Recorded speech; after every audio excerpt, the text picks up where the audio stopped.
Venomous Skeleton. What a goofy name for a death metal band. Then again, this band comes from a country that is not very known for its death metal, and that country is Israel.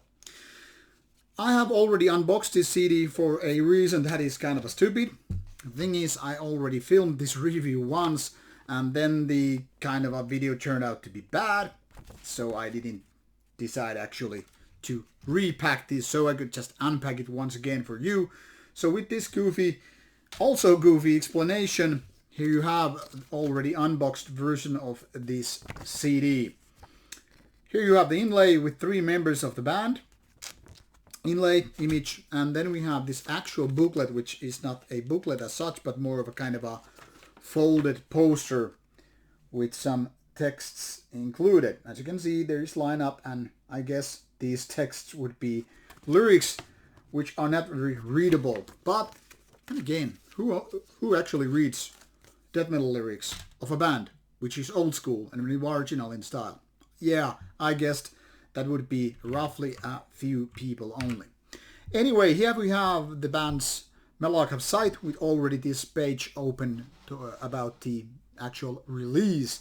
Drowning in Circles, 35 minutes of old school death metal.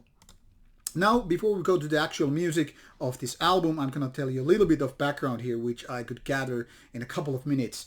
Not very deep, but just give you an idea.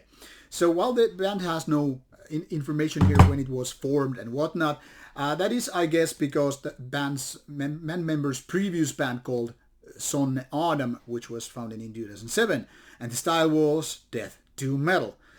Give or take, you will see that this whole discography ended in 2012, and I can only guess that back then the band decided to change its name and style from doom death to death metal, which then again became Venomous Skeleton and to a different label.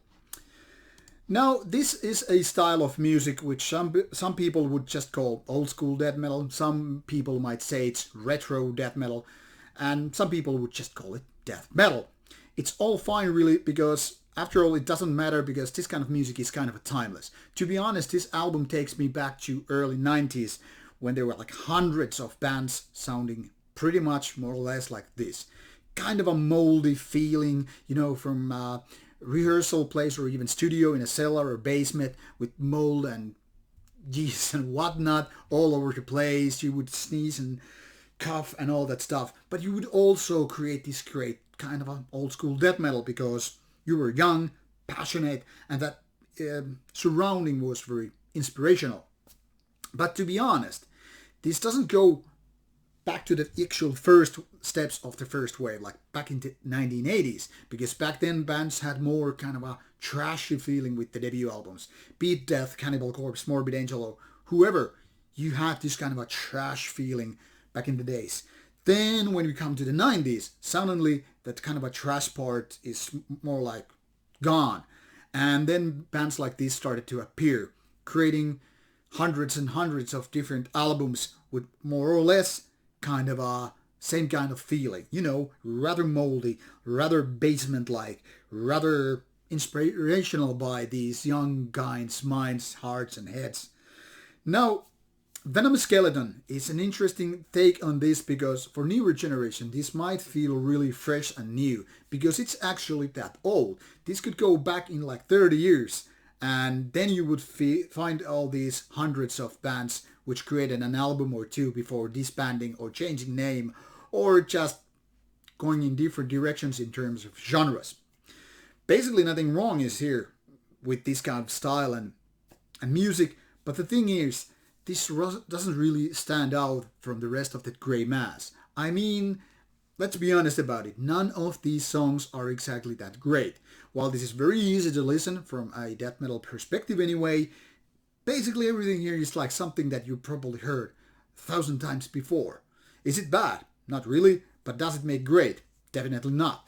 So while this Drowning in Circles is kind of easy to enjoy and while it takes you back in a kind of a nostalgic ways, I find it a little bit empty of this first time feeling, that kind of a virgin moment when you go for your first or maybe second or third death metal band and it all is kind of a something new, something different you've been before.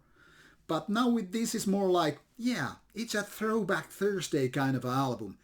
Been there, done that, with just under a little bit different name and different cover art.